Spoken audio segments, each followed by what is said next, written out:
we just clicked live here, and I'd like to welcome everyone to our weekly construction meeting here. Is this going to be our last one, JJ? I think so. Yeah, I think this will be it for the year. That we'll have. There'll still be some work going on, but we're to a point. I think this will be our last broadcast meeting. Public update one. Yep, public update. So I think I'll let Ryan just give us an expected schedule here. Should be pretty self-explanatory going forward with what works remain, and then I can just kind of give a general update where we stand with everything else.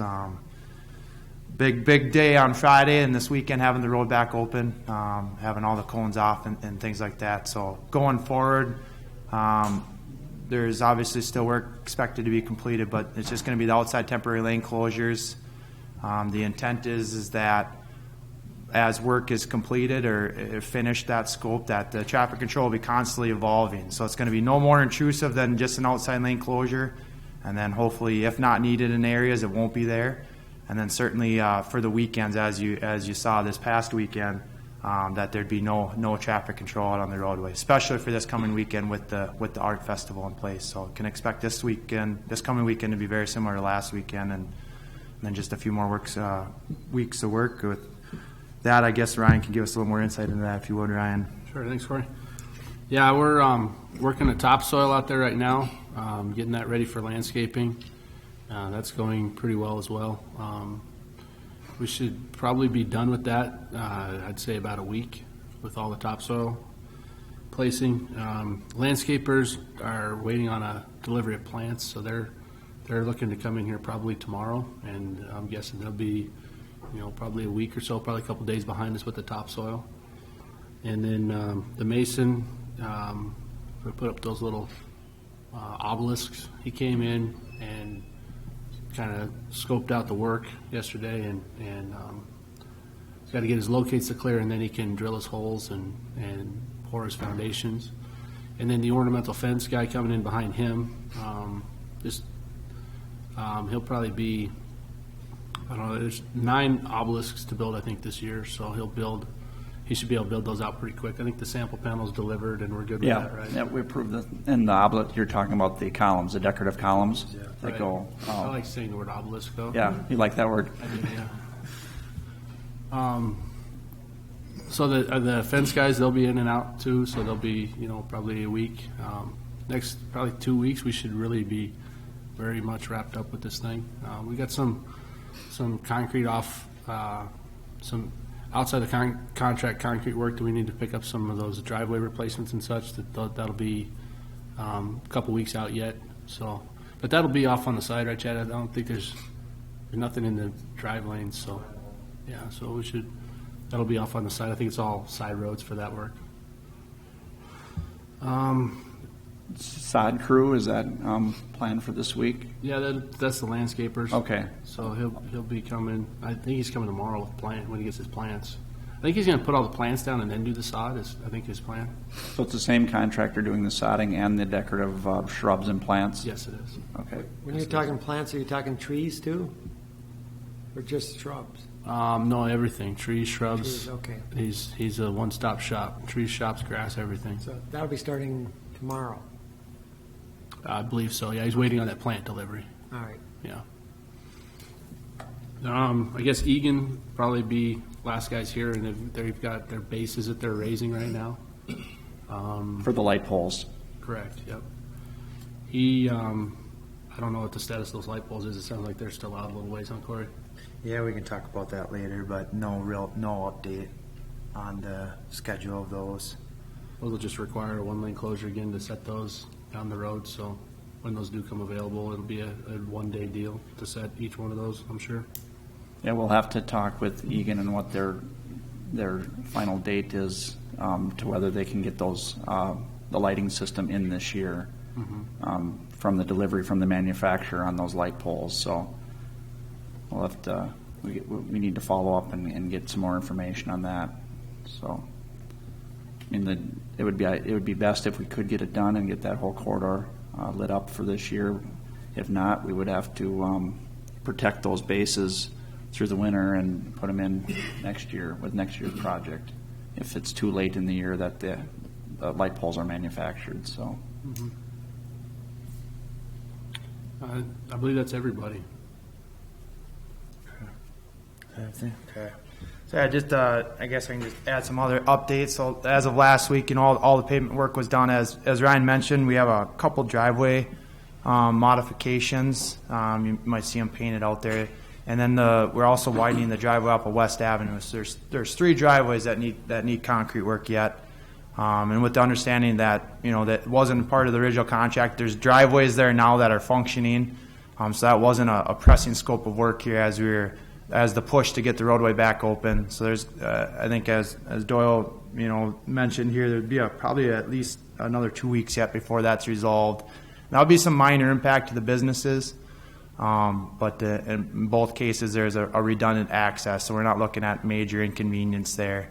Just come in, get the driveways removed, get them poured back correctly, and might impact a little bit of sodding there, a minor amount. But just be warned, I guess, that work needs to take place yet, but there's no exact date, and it's a few weeks out. And those 3, one would be the Dairy Queen driveway, Yep. one would be a drive-through at Randy's driveway, and then the Econo Foods driveway off of West Avenue. That's kind of our 3 last. Okay. I'm getting a lot of complaints that mine is too short. Like the trucks are not able to turn into my parking lot anymore. Sure. And that's your one off of Main Street at the Verizon building? Yes. Okay. Let's look at that one, Corey, and that could be a similar thing if we need to widen and take a look. Right, and also there's a drop, and my customers are backing up and dropping off the end of it. So, are you planning on painting the curb there? Or? You're talking about the drop from the parking lot to the sidewalk where we had to lower it for the ADA reasons. Yeah, that V curb, I've looked at that as well. That was one of the items I had on my list to go out and see what we need to do to really highlight that issue right there with that drop off. And the reason we had to do that is because the new ADA rules are such that we really have to depress those ramps, those ped ramps down so low for the grades. What ends up happening, we don't want to put that grade into your parking lot. We'd like to keep your parking lot up flat where it should be so it works for you, but we also want to make sure the cars it's not an issue for a car falling off the edge of a curb that's 8 inches, I didn't even notice that the cars went off the edge. So, Yeah. that's not a good thing. So yeah, you'll see those V curbs all over on our project, but we'll definitely look at that at the Verizon store there and the driveway.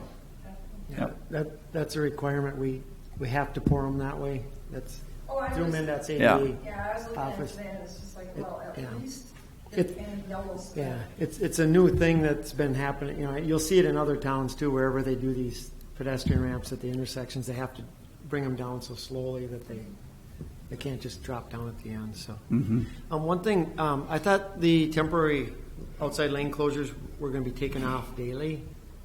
No, those are a 3-day. Temporary is traffic controls 3 days or less, so they'll take them off after 3 days and they'll have them open for the weekends. Okay. So, Yep. so when we were reviewing, we wanted to get into this what we're calling this temporary traffic control designation, and to try to take individual opinions out of it and biasness each way. We defaulted to the MnDOT manual for temporary traffic control, and temporary traffic control is defined as not being in any one spot greater than 3 days. Okay. And so Yeah. we discussed that with Meyer, and they were in agreement of that. And so it helps keep work progressing efficiently. Obviously, there's time investment each day and night to be pulling traffic control. And so the thought is being the definition is 3 days, hopefully work's progressing now in any individual area. The hope is that you can black dirt an area in a day, and so 3 days even gives you adequate time there. But it keeps the work progressing efficiently so we get completed here and don't drag out any longer than we need to. And then it's just a formal definition that we're able to default to as far as designating this condition of temporary. Okay. Because I was thinking it was going to be daily, and I noticed last night there was when I went through town at 6:15, there was no construction happening, and the barricades were all still out. There have been a lot of issues at that Broad Street intersection as far as traffic congestion, the way things are up, so we can talk about that too. Yeah, I had a note on that, and I want to let the public know as well. We're going to look at that and talk about the signal timing there with that new double left and see if there is some tweaks to there seems to be plenty of time on the main line, and then maybe we need to add some time, so we'll take a look at I know there was some backups on West Avenue back past the library there. There's also huge backups on Main Street too from town, so we got there, but I've got some things that and I think will help that out, so we'll talk about that after this meeting. And I'm wondering if the interconnect is not completed yet, because we've of course got next year's phase. Yeah, to connect it into the Bush Street and Plum Street. So you're going to see some weird things with that signal at Broad because our full system isn't built out to connect the signals where they're talking to each other all the way through the corridor.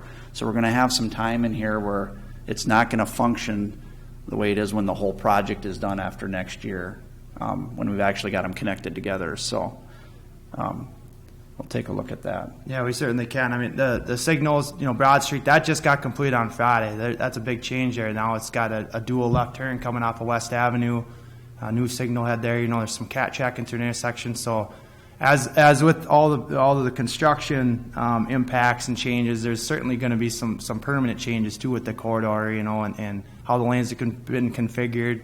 The outside lane now is narrower in width. So there's going to be some changes that's going to require some re-education and certainly some modifications from a signal standpoint. MnDOT would be very open to working with us on that, but that's pretty much a new system there. So just working through the timing and getting all the loops and things set appropriately. There'll be a little time with that. So we'll keep working at it, and MnDOT's been very responsive on addressing needs. Likewise with the signals, all the push buttons now are activated. Those are a big change now. Not only with the push button and it talks to you and gives you direction that way, but just the quantity of them now and things. And so there's a lot of changes, and we'll just keep working towards but you are correct, Jay. The interconnect from what's been done now into what's being done next year, that won't. It's almost like kind of two separate systems right now. Those aren't functioning together, and we'll work through and get the timing set and stuff so that they operate well together. But that interconnect stopped at the chamber as of right now. Okay. And then just that double left is something to highlight that, people are starting to get used to it, but right now on East Avenue coming up, you're by the chamber offices there, you can turn left from both lanes approaching the highway. So you don't have to be in the left lane and back up past the library. You can use both lanes, and there'll be a protected left where those two left turners will have a protected green arrow and not have to deal with traffic coming up Broad Street from the YMCA side, as in the past. So that double left is functioning. And just a question on that. Yep. Where will little signs rest permanently? Like right now, they're just sandbagged there. Where do they end up? Well, it depends which sign you're referring to specifically. Yeah, the double left, that'll be on the right-hand side there. So it'll go into this. It will, yep. So the signings, it's a evolving thing here right now. The median signing, which is majority in the center of the roadway, that's cored in the concrete. They've been working on that because there's no other work there to be completed. So that signage should continue to take shape, as well as some of the regulatory signing along the side streets. Right now, there's a temporary stop sign everywhere. I believe that the permanent stop signs are starting to be installed. But then there's a great deal of corridor signing off the roadway, and the intent is to wait on that until the final grading work is done, just because once you start installing signposts, it just adds time to work through that grading. So once we get the black dirting work done, that signing will start to take shape. I'll be your speed limit signs, no parking signs, your Trunk Highway 61 signs. But then additional to that, obviously, is the whole light-based discussion too, because there's a great deal of signing that's installed on those poles, and so that's something we'll have to continue to track too, depending on what the final determination is with the light poles. But the signing is a constantly evolving thing. We have the minimum amount we need there to safely convey traffic, but those will just continue to take shape there, and be installed in the boulevards and the medians, and I believe the do not enters there and the pork chop, those are yet to be permanently installed. So all that will continue to take shape here in the next 2 weeks. Yeah. And that sign that you're talking about that designates the double left and at that intersection, we're going to talk a little bit more to maybe think about getting that same sign mounted on the mast arm on the signal across, because that really highlights to people that arrow means I can go left as well. It's another highlighter. We did that out on Tyler Road when we put in the double left out there, and I think that is a help for the traffic to really see that that they've got a protected left at that intersection. So. And that's what we're seeing is if a truck is in that center, that blocks that, because it's only standing Yeah. high. And so that's why I was curious if it will rest up on that mast area. Yep. We think that's a good location for that to mount one up there as well. Add that to the project. So.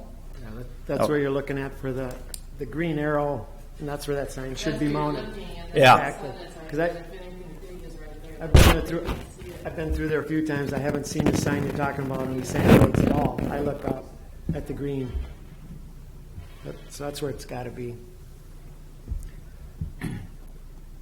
But like Corey said, all the regulatory signage that's needed to safely convey the traffic through the winter will definitely be placed, and any other signs that were to go on light poles that may not be in place, we'll make sure to get something out there and it's signed properly, and have to do our permanent mountings next year. But when we're done and with this project for the year, we'll have good signage in place and create a safe corridor through here. So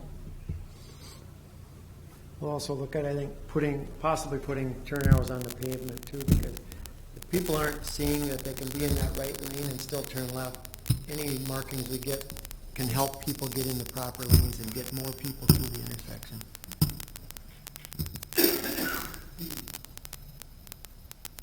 Anything else to add, Corey, that you got? No, I don't believe so.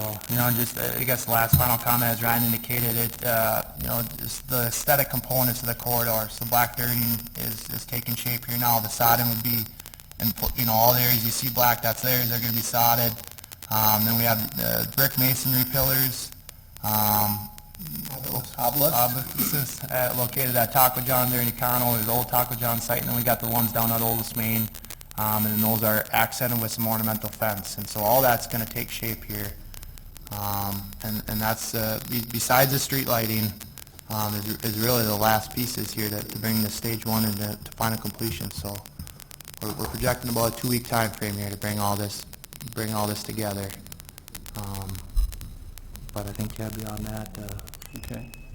Are you still looking at lighting being that for next year then? So the challenge with the street lighting right now is we're working on getting a final determination of when the material is going to be available, when it's being done manufactured, and we're working through getting an exact date on that, and that exact date impacts installation in the sense that the challenge is if you pull the wire in before the street lights are installed, or a long length of time before street lights installed, there's risk for vandalism. There's risk for people come along and cut the ends of the wire for the copper value.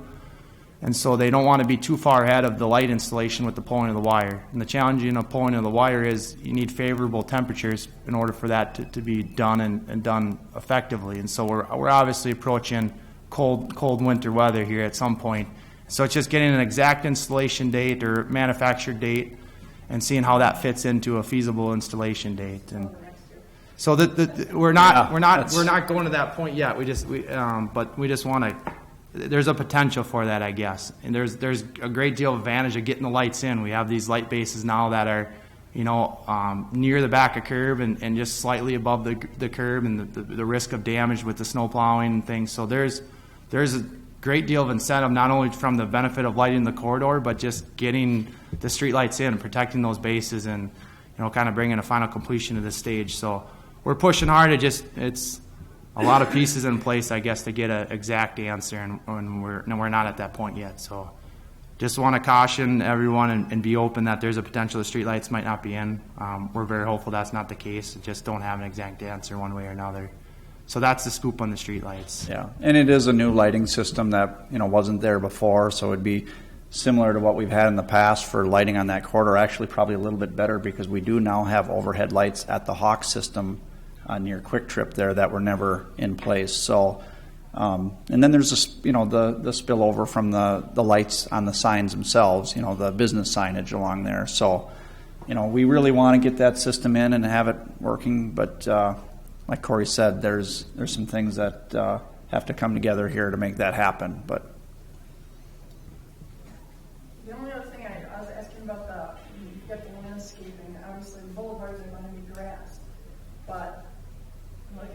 sort of the side street there, there's like a patch, and I don't know if that's supposed to be, I remember someone brought up flowers, which didn't cover a big, but if that's just gonna be grass, or if we're talking about, plants there, or. Okay. That's a patch on, Yeah. on the side street then? Okay.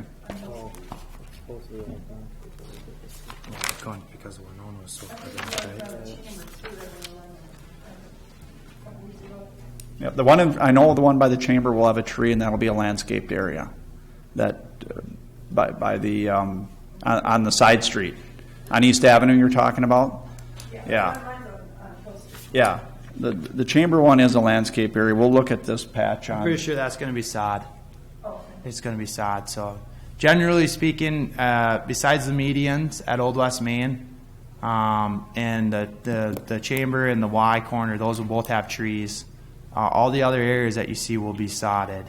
There's some decorative, landscape and rock and stuff that will always have to patching if there's some existing. But for most parts, it's going to be sod. In your particular case, it's going to be sod. That little piece there in the corner. So. When is the Okay. hot system start? Or is that ways off yet? No, it's actually it's ready to go right now. The Hawk is, and I have that on the agenda here to discuss today.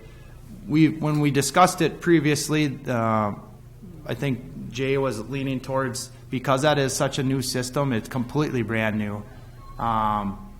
The intent was to try to leave the activation of that until there was no more construction influence in the corridor, until there's no more orange cones or any distraction besides the Hawk, so that people can just focus on that new system. The contractor today voiced that he wants to test the system here before he's nearing the end of his scope of work, so he'd like to at least test the system. So we have to address that today. If we test it and turn it back off, or do we just Go with it. yeah. Test it, turn it on, and so that's up in the air yet. But it is ready to go. The heads are bagged just because that's how they come before when they install them. So it's ready to flip the switch, so to speak. We're just trying to do it at the best time that we feel justified, I guess. And there's no question we're going to have MnDOT involved with us on with that. It's not only a new system to the city of Red Wing. It's a new system to, I think, District 6, isn't it, Jeff? This is the first Hawk system in this district for MnDOT, so they'll want to be there. We got to work on how that timing works. I mean, you got to look at that. How long are you actually stopping the cars there? What's the timing to get a pedestrian across? And we'll talk about that today and get something lined up. But with the contractor wanting to get it working to test it, that'll probably be soon. That we'll be putting that meeting together to get that running. So.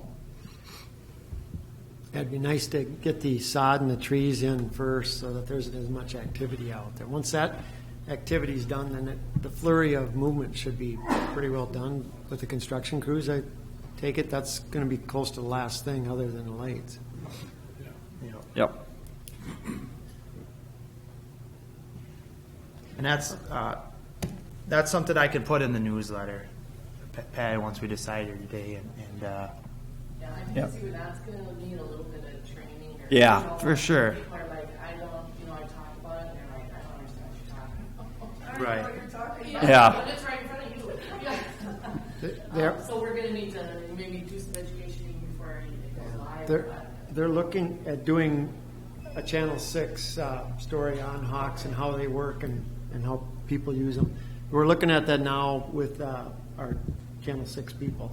Yeah. To get something out there. I don't know where we're at. Have you talked more with Yep. Laura about that? Yep. Our IT got a hold of me, and they want to go out and actually film it working and explain the system and how, what the pedestrians have to look for, what the vehicles have to look for, because it is different. I mean, it's a dark system, and cars go right on through until there's a pedestrian that needs to use it, and then that's when the reds are activated and stop the traffic.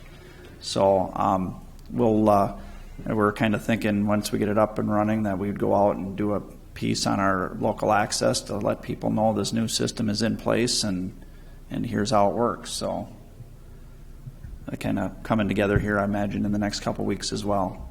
And then also the newsletter. And that's one good point. this will be our last broadcast meeting, but we'll continue to put out the newsletters and letting people know what's going on with the project. So that'll continue right up until we're done for this year. So.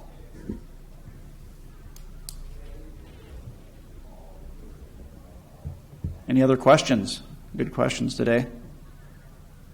Well, if everyone's done, I'll give you a little update on the Taco John site. Today, Fluger Construction's out there laying some storm sewer in.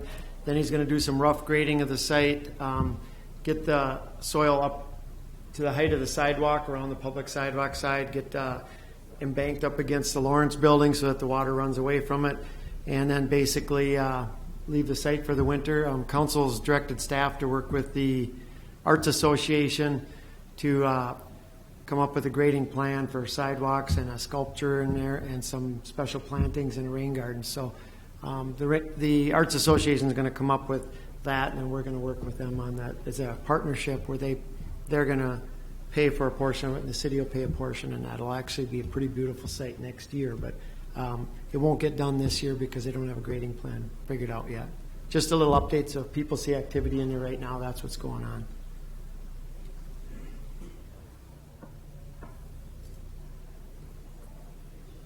Any other questions? Anyone else? Anything to add? Oh, got one? All right. Thank you. Good. Thank you. Thanks for coming.